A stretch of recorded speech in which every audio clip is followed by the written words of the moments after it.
0800 171 2211. TUI's Black Friday deals have landed.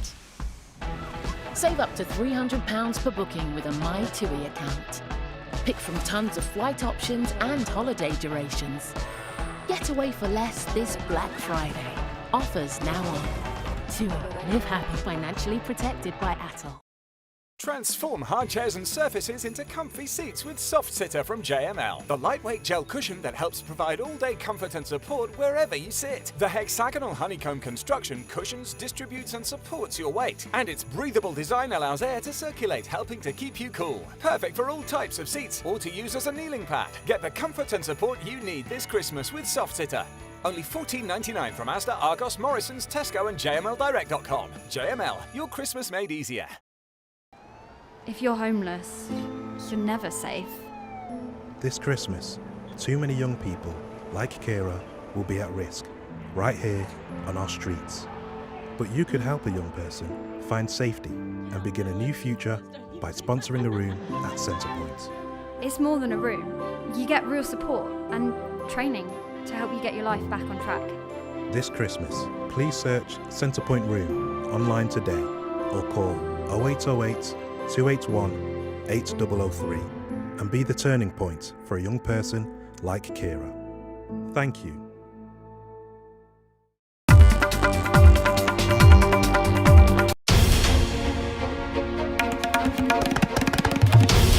This is NDTV, and you're watching NDTV 24/7.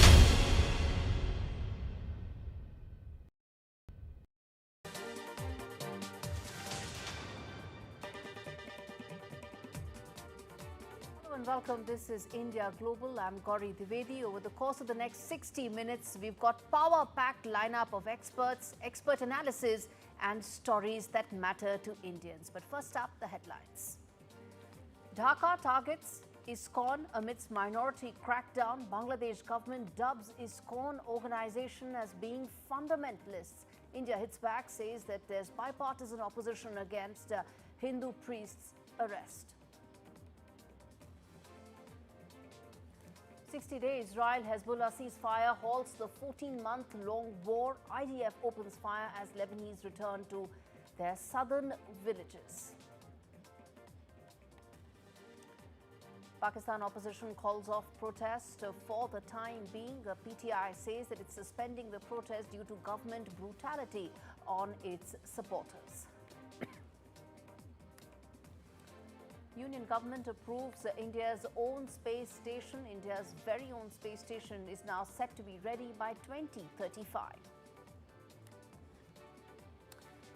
And US President-elect Donald Trump appoints Jay Bhattacharya as the head of NIH. Donald Trump says that Bhattacharya will restore the NIH to the gold standard of the past.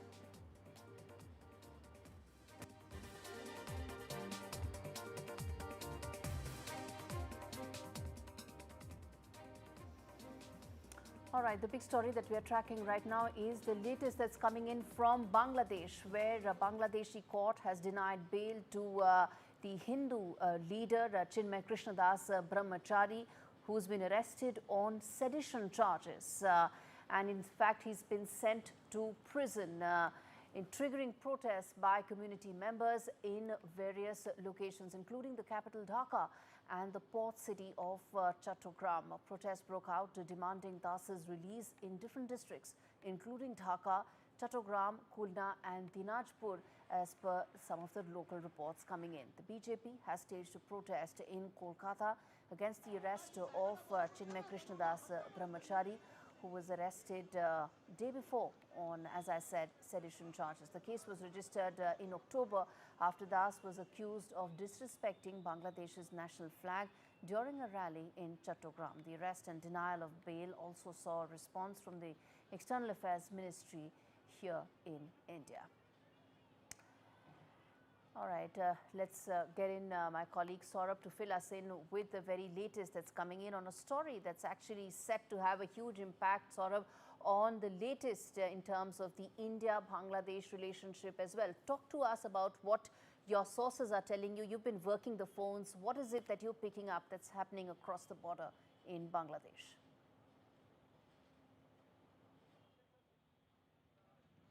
Well, one of the things that is extremely difficult is also because very little is actually coming out, but there are videos in the public domain that show that there have been continuing attacks on the minority community, predominantly the Hindu community in Bangladesh.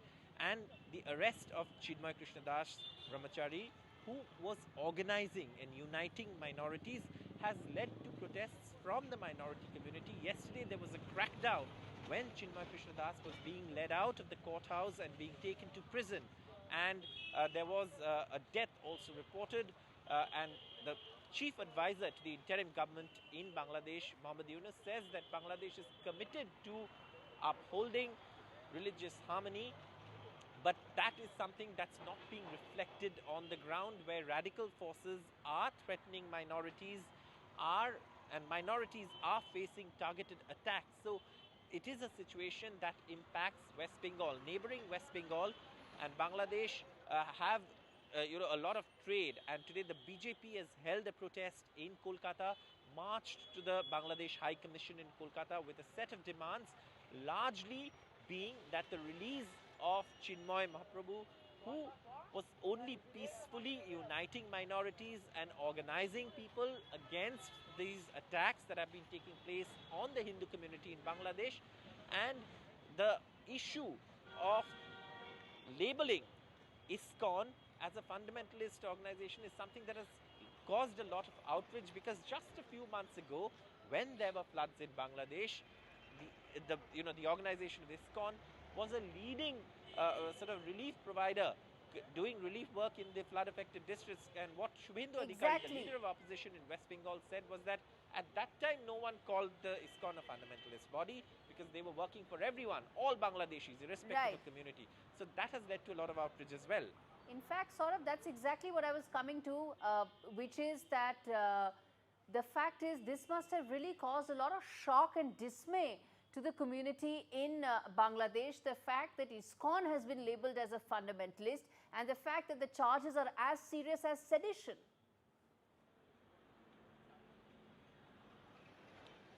Yes, and human rights watchers and human rights groups in Bangladesh have pointed out that the charges seem to be a trumped-up, sedition charge, which clearly lack evidence at this point. However, what is equally shocking is that bail has been denied, and this is something. There was that one picture that emerged from that courtroom, where in a sea of black coats there was one man clad in saffron robes, and that has kind of also led to a lot of sympathy, a lot of support for Chinmoy Mahaprabhu and ISKCON as a whole, because like I said, and as I was mentioning a short while ago, when floods took place, ISKCON carried out relief work, and that has led to a lot of angst, a lot of outrage, because ISKCON is a very respected body. I mean, they've been doing relief work in West Bengal, in Bangladesh, and across the world for years. And in the recent times, with the number of attacks on the minority community, predominantly, like I said, the Hindu community growing, they had also taken on the role of organizing a movement demanding safety and security of minorities, and that is when these calls of acting against ISKCON or calling them fundamentalists, labeling them fundamentalists, came about in Bangladesh. Indeed. Thanks much for giving us all those details, Saurabh, and a story that I'm afraid I'm going to keep coming back to, given how volatile it is. Shifting focus now to the latest coming in as far as Sri Lanka is concerned, where there is a bit of a balancing act that the new president is really trying to do. You have Sri Lanka's new president, who is now in his cabinet, has said and is yet to in fact discuss removing a temporary one-year ban on Chinese vessels coming into Sri Lankan waters. The ban was imposed by former leader Ranil Wickremesinghe, who was Dissanayike's predecessor. His government in December last year had put that ban. Our Foreign Ministry spokesperson said that the ban was for 2024 and will end on 21st of December this year. The decision to ban research ships was taken following very strong security concerns that were raised by India, citing possible spying by Chinese vessels in the Indian Ocean. Now, after coming to power, Dissanayake allowed a Chinese Navy ship to dock in Colombo last month. All right, now what does this mean in terms of security implications?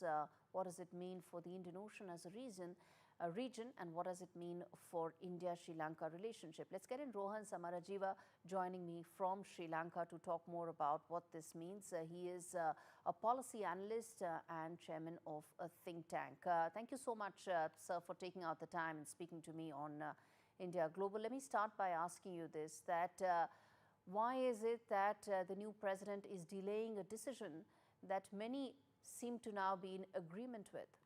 What is the reason for his delay? Well, I believe the 12 months should have been used to get a robust long-term policy on several issues. So, for example, what are the rules with regard to ships of various kinds coming into refuel in our ports? That is one question. What are the rules affecting military vessels coming in? That's another question. And there is this category that we are discussing right now, which is what about scientific research vessels? Now, of course, there will be those who will say these are not scientific research vessels, these are spying vessels. But we have to also understand that Sri Lanka has got a massive exclusive economic zone. It's 517,000 square kilometers. And we have to allow certain kinds of research to be conducted. Now, should they be conducted by Chinese research vessels? Should they be conducted by Canadian research vessels? Should they be conducted by Indian research vessels? Those are the kinds of things that the policy should have addressed. And when the policy is addressing that, the question that came up last year, what is the presence and what are the safeguards that we have in terms of Sri Lankan scientists on board? So these kinds of nuanced aspects should have been worked out in the 12 months that we had. But as everybody knows, we've had elections and various kinds of turmoil. So I'm afraid we don't have a robust, long-term, well thought out, well consulted policy. And if I was in the government shoes, I would say we'll extend it for 6 more months. And during that time, we'll get this in place. But I can't speak for them. Let's get in a voice from the other side. In fact, let's get in Mr. Krishna as well on the broadcast. How do you see this move, or rather a lack of a move by Mr. Dissanayake, raising suspicions in several policy corridors in New Delhi? See, it's very clear that Sri Lanka today, as in with the JVP, NPP in power, sees China as a friend and India as a reality. They are very, very aware and cognizant of both these facts. They definitely want India on their side. They treat India as a country which they cannot wish away. It's right in their face, and it is the biggest power in South Asia, so to speak. So regardless of what influence China has on Sri Lanka, it understands that reality. At the same time, we have to realize that JVP is exceedingly comfortable with China, has had extensive relationship with the Chinese Communist Party. Its leaders have been up and down to China. And to the extent that you would have noticed news reports of the Chinese ambassador going to the northern province and unveiling a huge bonanza of 1.5 billion rupees of welfare measures and whatnot, which is what usually the Indians do to the Tamils.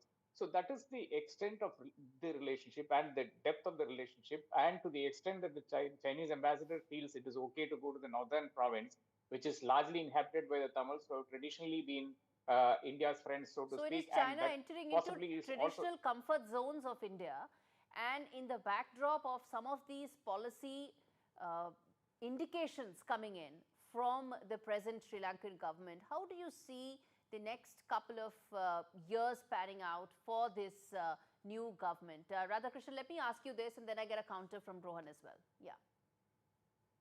it's very clear that Sri Lanka is right now walking the tightrope. And Anura, during his trip, which he will make to Delhi shortly, again he's playing all the cards right. Unlike the Nepal Prime Minister Sharma Oli, he's making India the first port of call. So he has got that right. Beyond that, we'll have to definitely wait and see. Let's remember that we are discussing this on Mahavir Arnal, the Heroes' Day, which is observed in the north. JVP did not have to take a serious stand on it because of the cyclone which has lashed Jaffna and of course southern Tamil Nadu. Because of that, otherwise there would have been a serious issue, and JVP would have been going back on its word of allowing the Tamils to observe Mahavir Arnal. In fact, the public security minister had made it very clear that you cannot observe the death of LTTE fighters, but you can observe or have commemoration of family members killed in the conflict.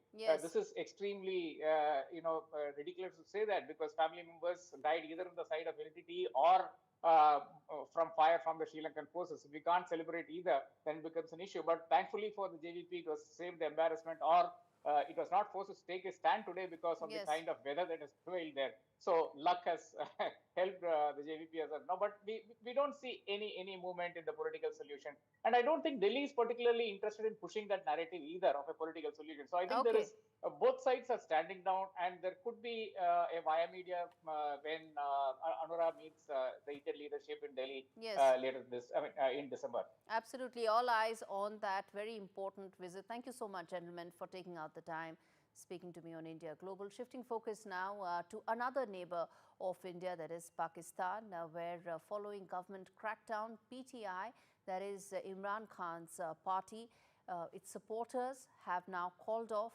Islamabad protests for, the time being. Imran Khan's party had to stop the protests after 6 people were killed in the unrest. The party released a statement on social media platform X calling it off for the moment. The protests ended following a day of clashes between security forces and protesters in the city's red zone, ended in the party leadership's hasty retreat. In the early hours of Wednesday, a press release shared by the party on its official account said that in view of the government's brutality and the government's plan to turn the capital into a quote-unquote slaughterhouse for unarmed citizens, we suspend and announce the suspension of the peaceful protest for the time being. All right, we slip into a very short break. We come back on the other side with lots more stories, lots more analysis. Stay with us.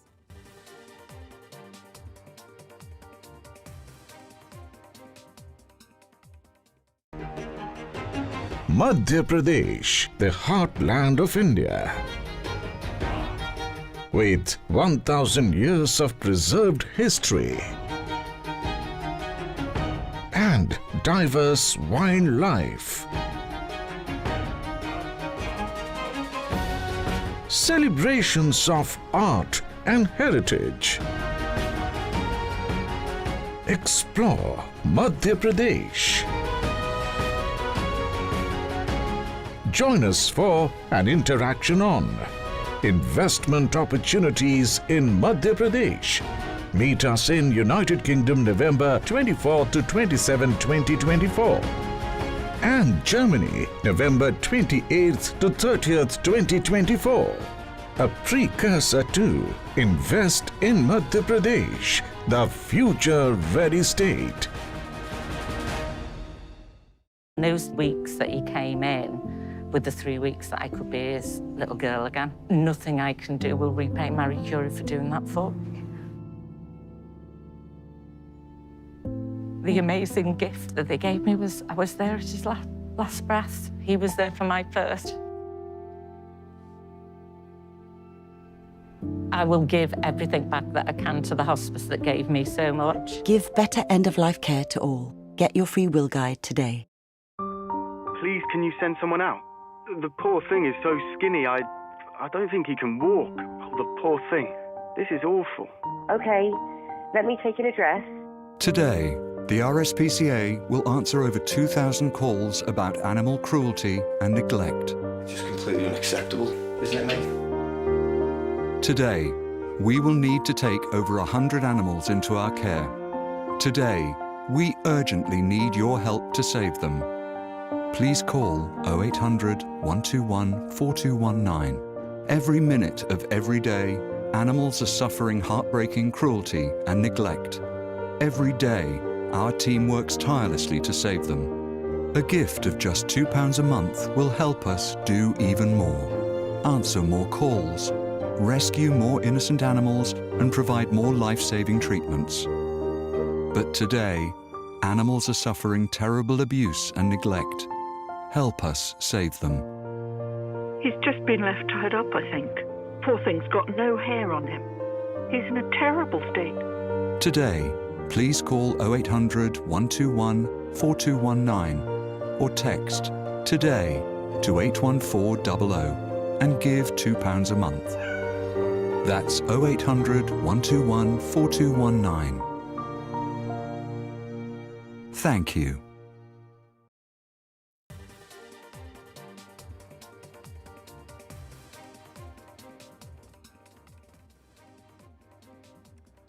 Welcome back. This is India Global. Let's now take a look at the other big story that impacted, well, India, the global south, and the world, which is pretty much the failure of COP29. And I have with me an important voice to really try and understand what goes on from here. How can India now pick up the pieces of what many would call a very fractured climate talks, and how then India can move forward on that and play a larger role in terms of taking the global south with it. Joining me is Dr. Masama Thioe, who's the project executive of UNFCCC, joining me, and he's in fact at the Global Innovation Hub. Thank you so much, Dr. Masama, for speaking to NDTV. Let me start by asking you that a lot of those talks didn't fructify into anything concrete. But speaking from India's point of view, how do you think New Delhi can now align its development priorities with the kind of climate goals that have been set?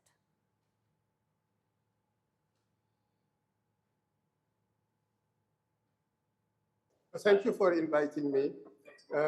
For us, we do not see the challenge of sustainable development and the challenge of climate being two things separated. They have to be considered integrated.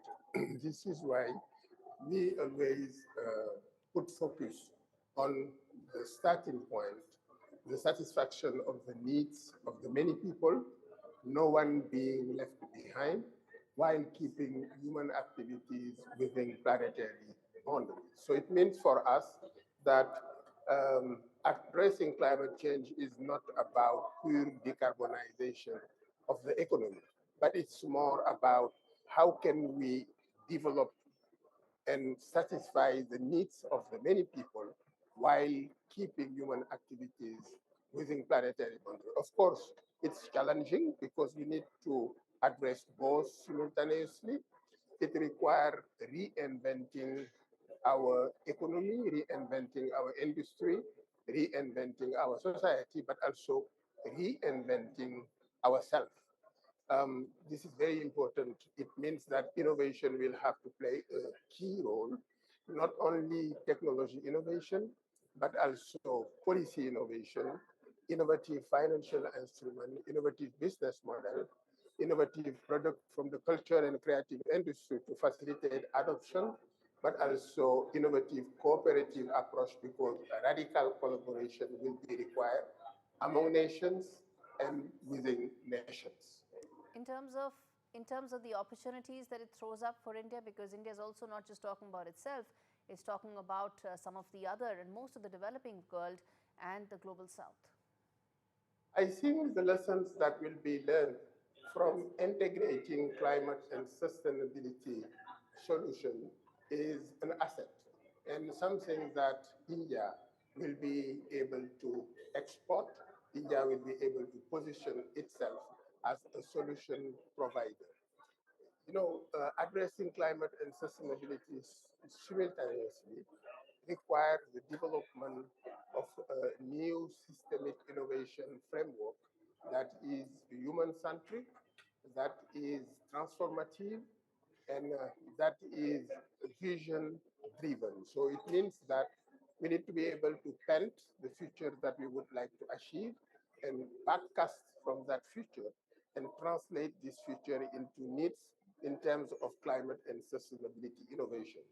what are the existing technologies that we need to deploy at scale by combining them with innovative policies, an innovative financial instrument, an innovative business model, and what are the missing technologies that we need to develop to be able to satisfy the needs of the many people while staying within the planetary boundary.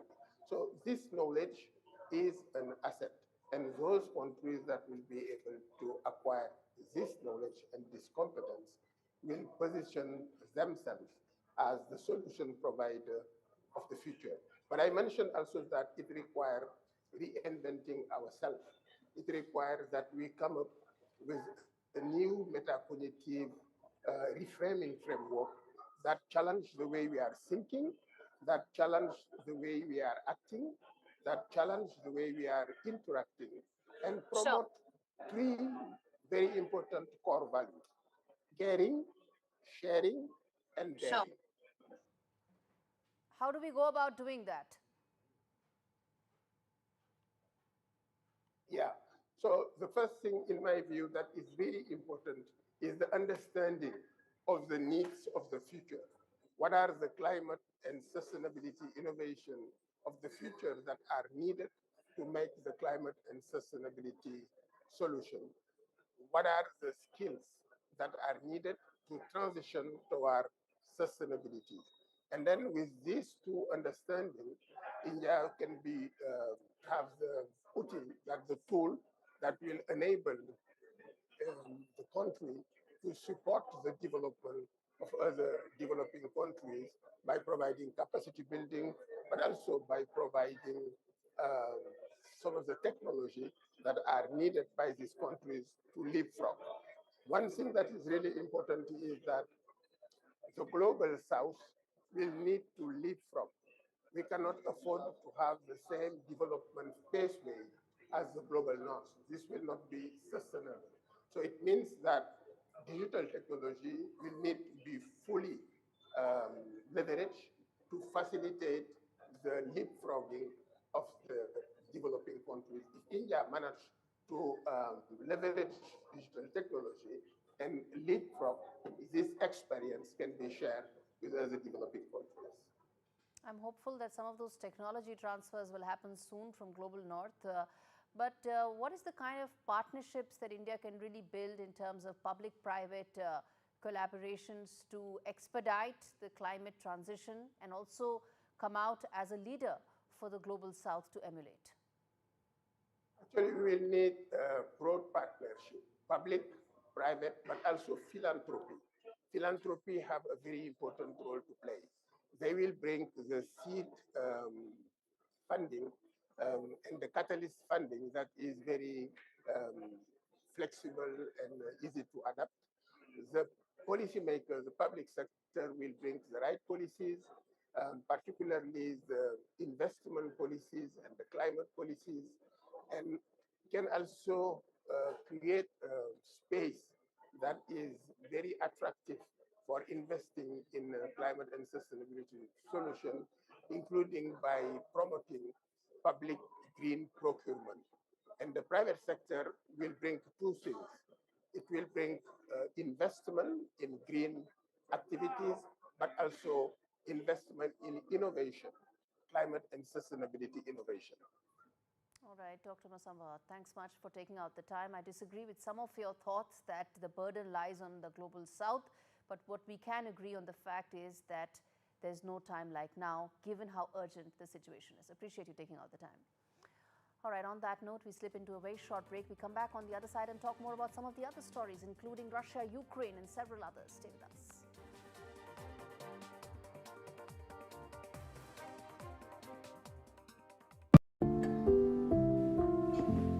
You know, the toughest part of the whole grief, I'll never forget, is when Nan turned to me one time.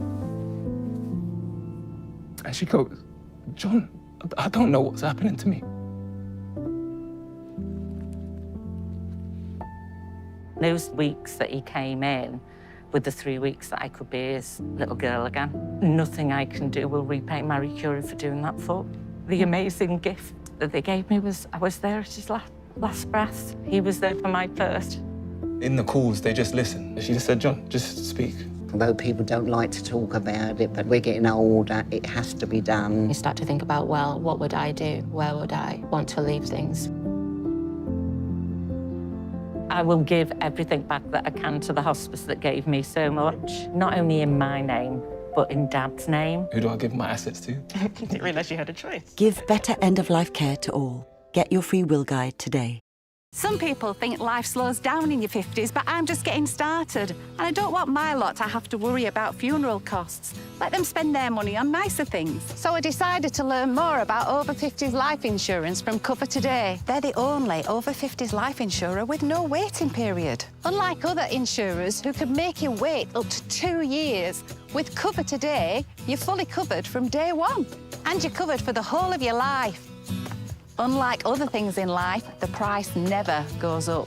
Go online or talk to their friendly UK team in just one phone call. Cover Today are the only over 50s life insurer with no waiting period. And no annoying trips to the doctors either. Plus, you get your choice of a £125 gift card. Now I'm with Cover Today, I can get on with something much more interesting. To find out more about Cover Today, call our friendly UK team on 0800 470 4474 or visit covertoday.co.uk. It's that time again as citizens put their doors in the drawer for People's Postcode Lottery's biggest ever prize pot. In the December draws, you and your neighbours could win a share of £32.5 million. Whether you own or rent, absolutely any door can enter. Sign up before midnight on the 1st of December. A share of £32.5 million could be yours, but only if your door is in the draw. From interesting tech startups to industry-leading companies, politics, sports, culture, curry, cricket. Oh, there's so much to talk about. Like me, if you too thrive on interesting conversations, this is a show you cannot miss. Watch this space to know more about all matters and all people that make Britain what it is today. Out of Britain, with me, Radhika Iyer.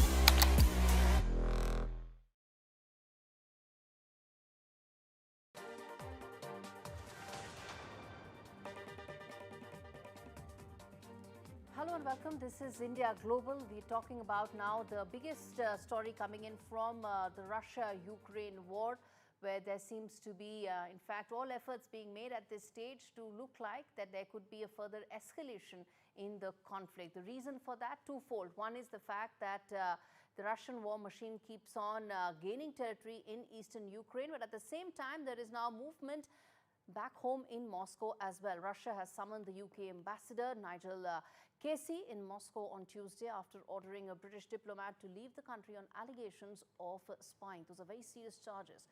Russia's foreign ministry spokesperson said the ministry had summoned the British ambassador to hand over the notice revoking the diplomat's accreditation. As the war rages on, Russian forces have captured another village in Ukraine's northeastern Kharkiv region.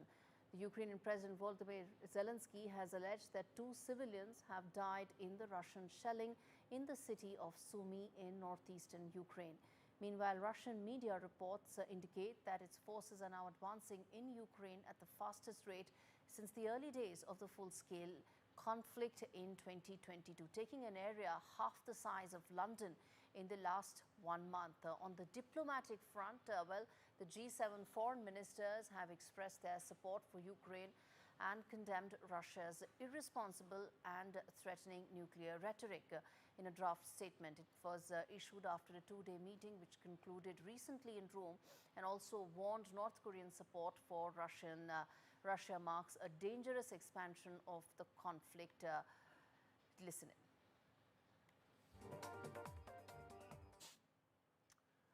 All right, now amidst the ongoing war, there's yet another unprecedented escalation that has taken place. In fact, there are now reports coming in that the Kremlin has reacted to reported discussions in the West about arming Ukraine with nuclear weapons. Now, if this is a truth, if there's any truth to this, then that's a very serious escalation that could actually happen in a war that all sides are now trying to end, or at least try and reach a ceasefire.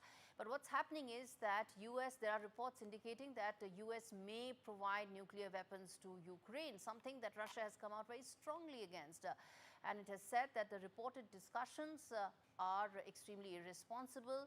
The New York Times had reported last week that some unidentified Western officials had suggested that President Joe Biden could give Ukraine nuclear weapons before he demits office. Will that be Biden's legacy is the key question. His legacy could be the ceasefire that he's managed to negotiate between Israel and Lebanon. But a possible nuclear weapon to Ukraine, is that a legacy that President Biden wants for his one term? Let's get in those questions on your screens right now before we get in our two experts. So that will Biden violate the non-proliferation treaty? That's question number one. Will NATO support US if at all there is any provision of giving the nuclear weapons to Kyiv? That's the second big question we are asking. And thirdly, will Ukraine be able to survive a Russian nuclear response? Of course, there will be a response. Remember, there's already been a change in the Russian nuclear doctrine.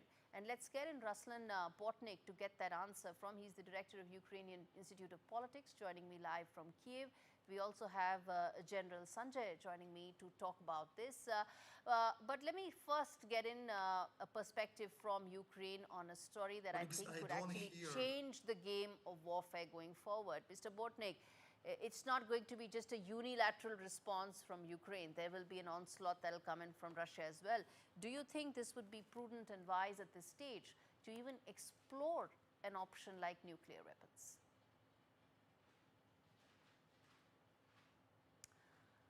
Okay, let's get in that question to General Sanjay Soy first. Yes, sir.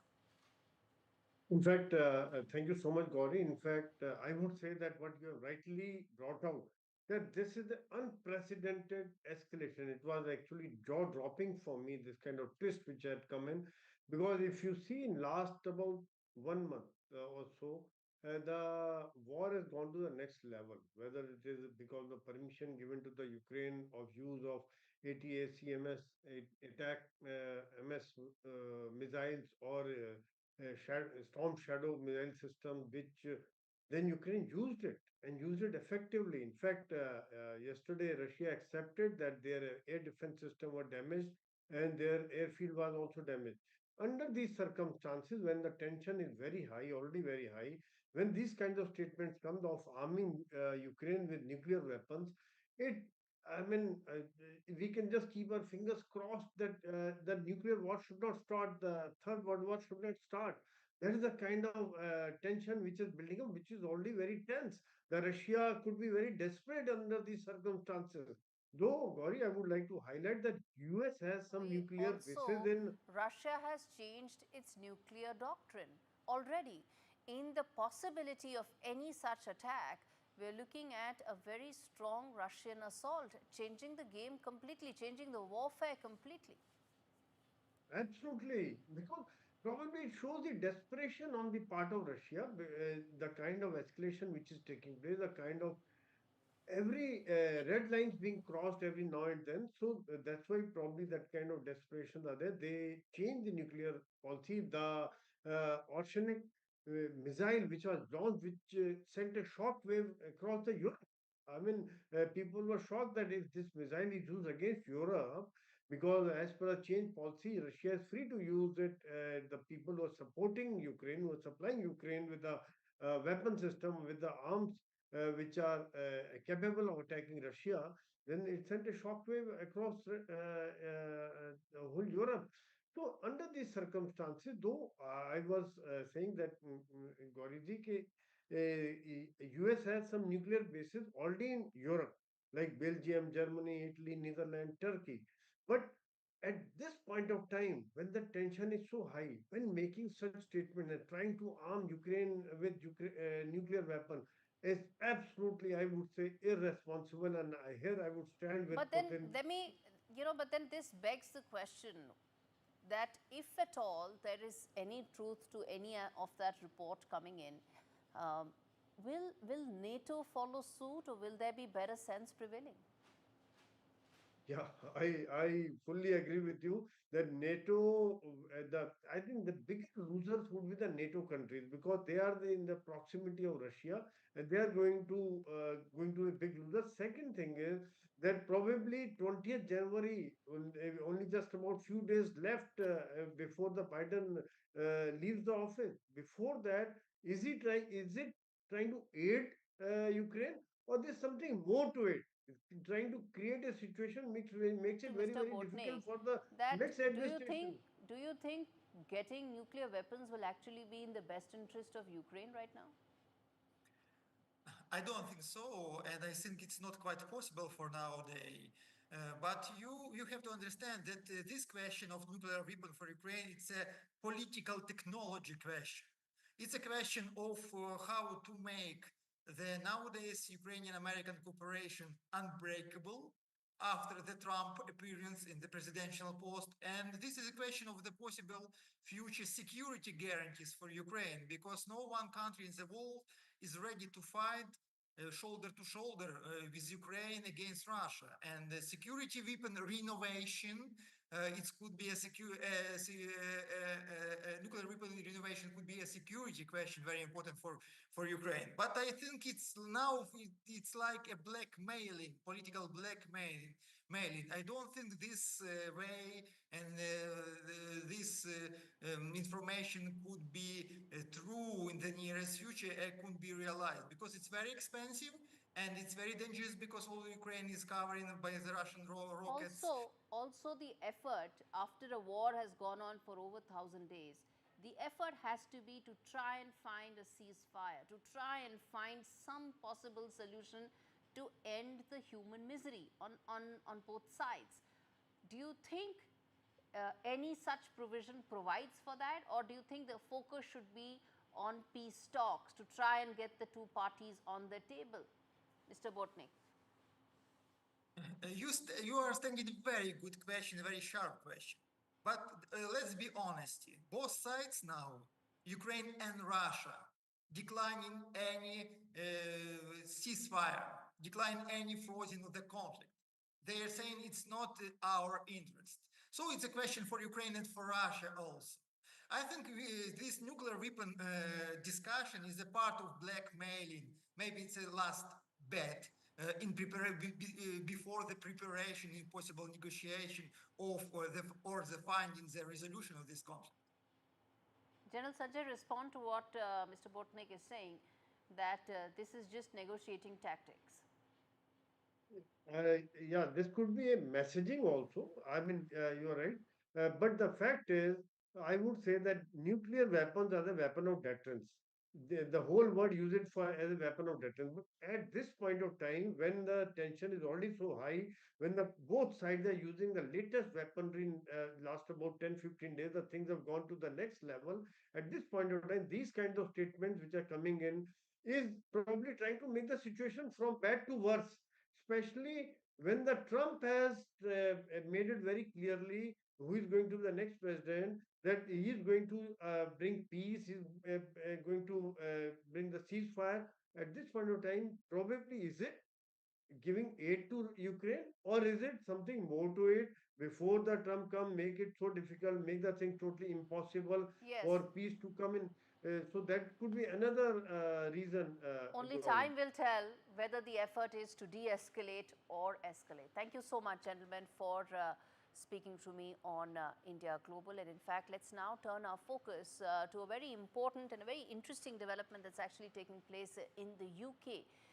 Keir Starmer, a man who won the elections, the summer elections in the UK this year with a historic mandate, is now, well, also facing a very important historical statistic, which is that he may just be one of the most unpopular prime ministers in living memory. A petition calling for a fresh general election in the UK has now reached over 2.7 million signatures as the Labour government faces widespread disapproval regarding its policies and post-poll work. This petition urging the government to hold a new general election was set up last week and has been promoted by Reform UK leader Nigel Farage and tech billionaire Elon Musk. According to guidelines, any petition that asks for a change to the law or to policies gets a response from the government after 10,000 signatures. After 100,000 signatures, petitions are considered for debate in Parliament. Meanwhile, now there are 2 in 5 Britons think that they are worse off after Labour Party came to power. As I said, the Keir Starmer government has a very large majority, a brute majority some would say, in Parliament, and they won a historic mandate. But the government has now been criticised over its inheritance tax raid on farmers and the decision to increase the university tuition fees. So what happens in the backdrop of this is going to be extremely interesting, and most importantly, it could even set a precedent for how people's opinion must matter going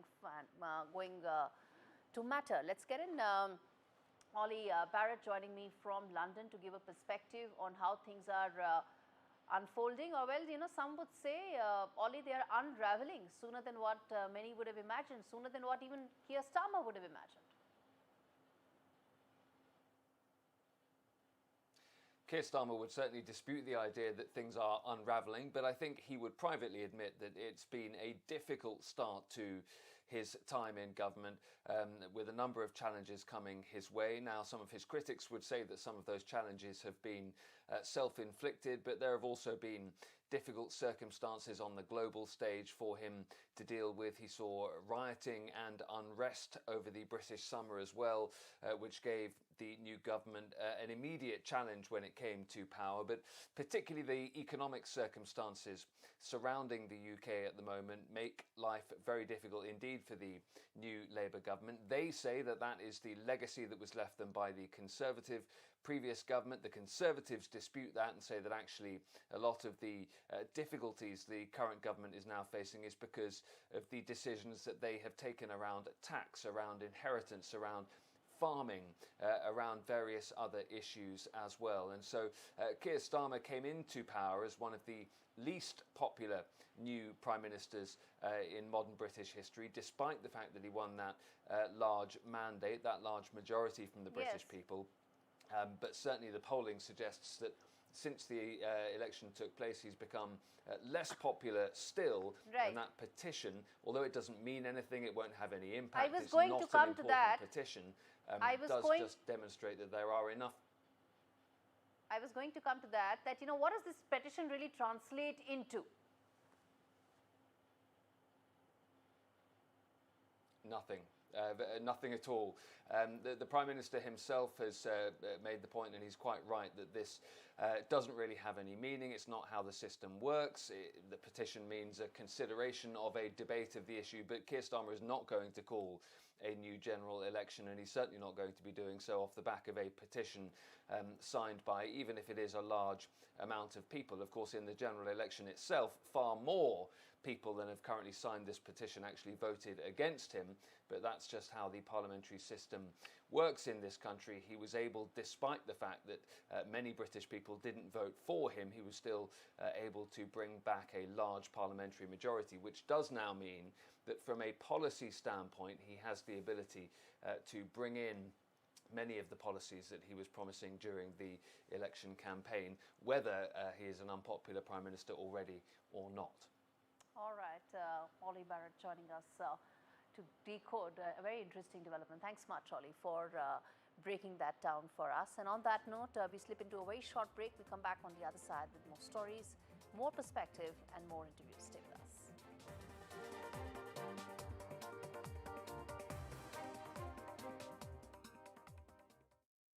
Dealing with my lot means making smart choices. And with our family growing, I want to protect the life we've built. That's why I'm calling Smart Insurance. Hi, I'd like a quick quote, please. OK, you can choose a benefit amount up to £750,000 depending on your age. Brilliant. If you're a UK resident aged 18 to 64, you can apply with just a few health and lifestyle questions. For £250,000 of cover, the price starts at just £14.77 a month. That's less than I thought. And could help my husband pay off the mortgage. With our Smart Family Guarantee and 99% of claims having been paid, you'll have peace of mind. I'll go ahead. You'll also receive a 100% advance in the event of terminal illness and 10% cashback on your first year's premiums. That's the Smart Cashback.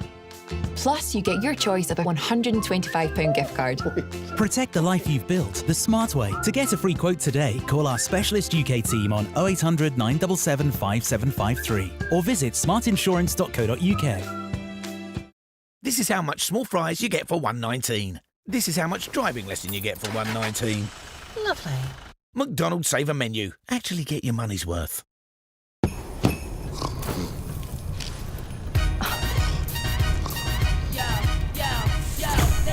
Sugar plum, snowball.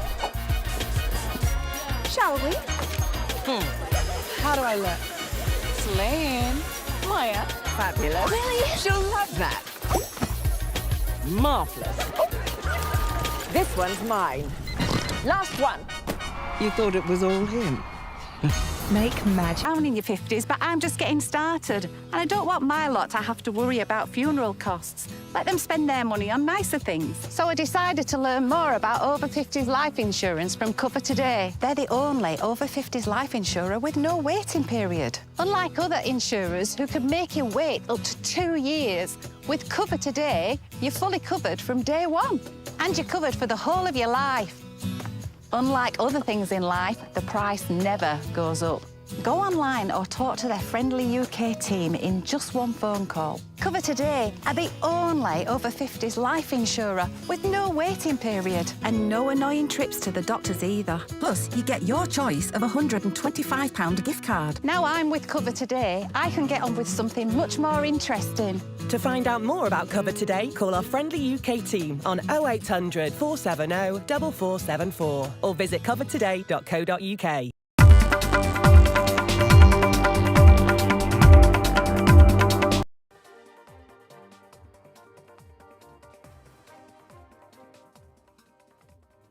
Welcome back. This is India Global. We now turn our attention to the other big conflict that's taking place around the world, the Israel-Gaza and the Israel-Hezbollah conflict, where there is now a ceasefire in place that is expected to now last for 60 days. Israel has approved a US brokered ceasefire agreement with Lebanon's Hezbollah, setting the stage for an end to nearly 14 months of fighting linked to the ongoing war in the Gaza Strip. Remember, this is only the Lebanon bit where fighting has now stopped because of ceasefire. The Israel-Hamas war continues.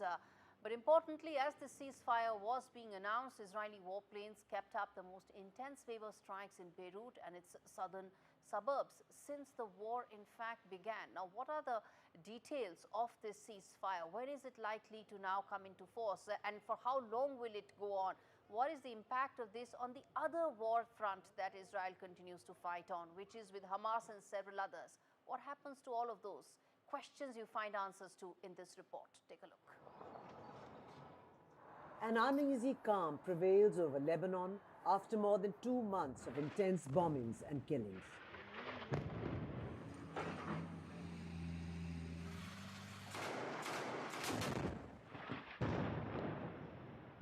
In a big relief to the Lebanese people, who have seen more than 3,500 of their relatives die since last year, Israel and Lebanon-based militant group Hezbollah reached a US-brokered ceasefire agreement to put an end to hostilities for 60 days.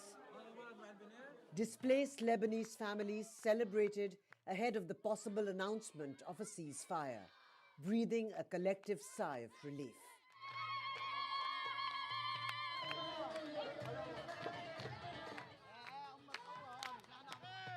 انبسطنا كثير وفرحنا وبالمدرسة احتفلت فينا. الله يحفظ مدرسة المرجان وطيار المستقبل اللي حضننا بأحسن استقبال وما قصر بواجباتنا أبدا. نشكرهم من كل قلبنا، مبسوطين لأننا نحن راجعين على بلدنا على وطننا بالجنوب. The sentiment did not echo on the Israeli side, as some displaced families said that they are disappointed with the ceasefire deal. While bombardment has driven 1.2 million Lebanese people from their homes, Israel says it has killed more than 2,000 Hezbollah members. On the other hand, Hezbollah's frequent rocket attacks forced some 50,000 Israelis to evacuate in the country's north, At least 75 people have been killed, more than half of them civilians. More than 50 Israeli soldiers have died in the ground offensive in Lebanon.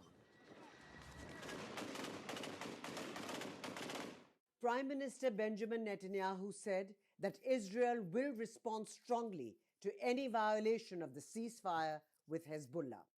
חיזבאללה יפר את הפסקת האש לא רק אם הוא יירה עלינו, הוא יפר את ההסכם גם כשהוא ינסה להתחמש כדי לירות עלינו בעתיד. על כל הפרה שלו נגיב בעוצמה.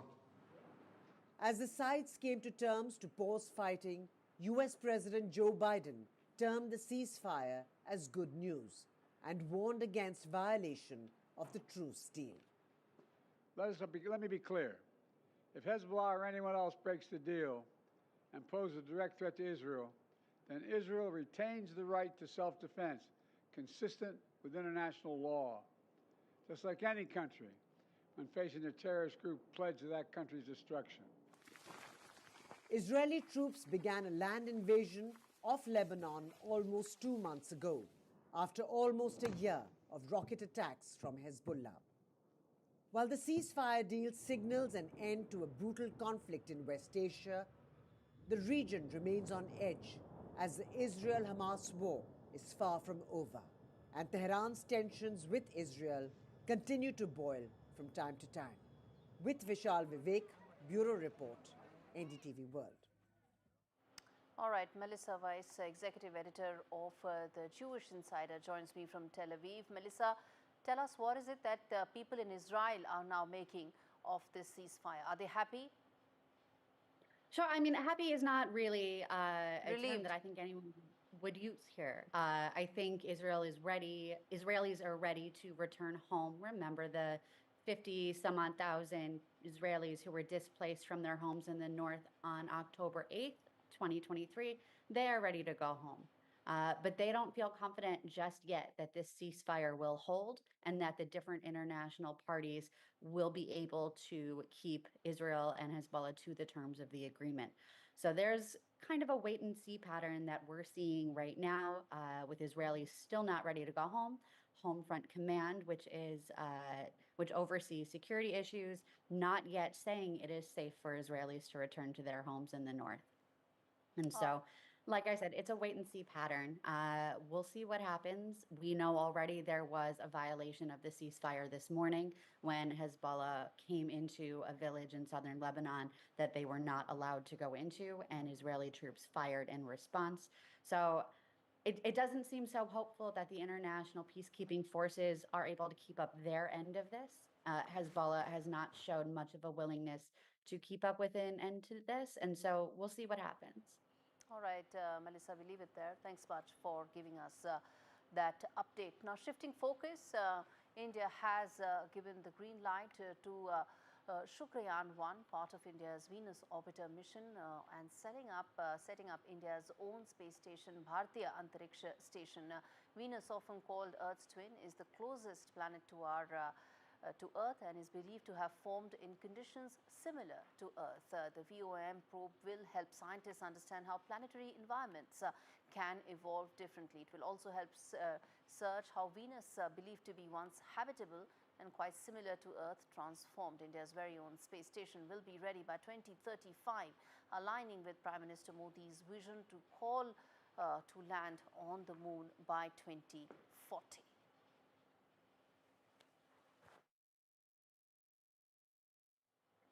All right, with that, it's a wrap on this edition of India Global. Thanks so much for watching.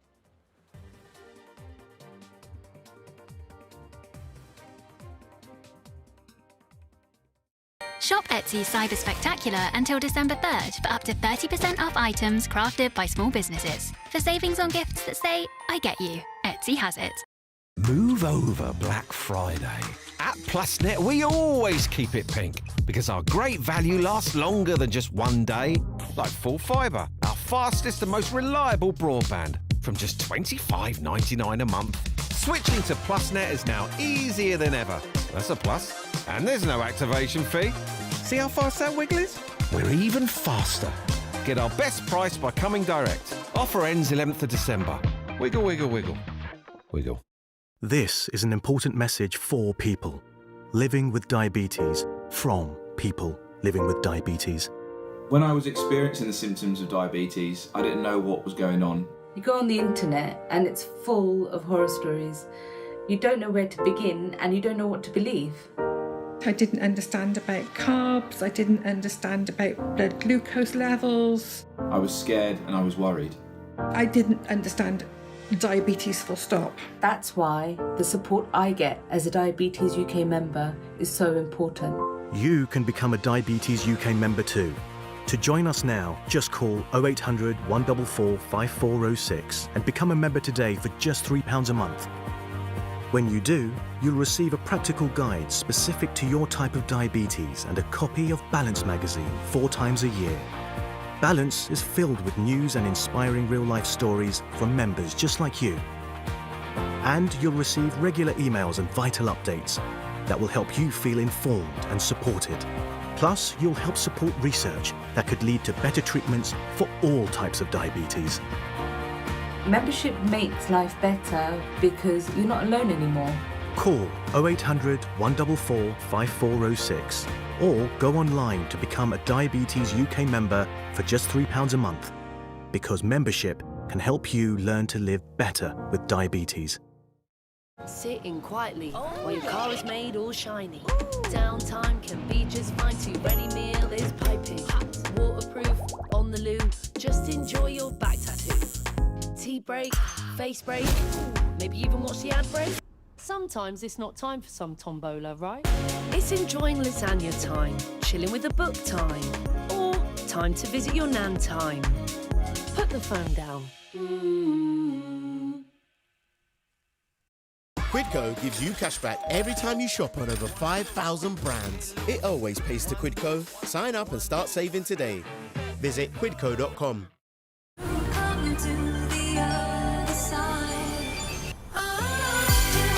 Join me and the Style Squad. Shop now exclusively at Freeman's.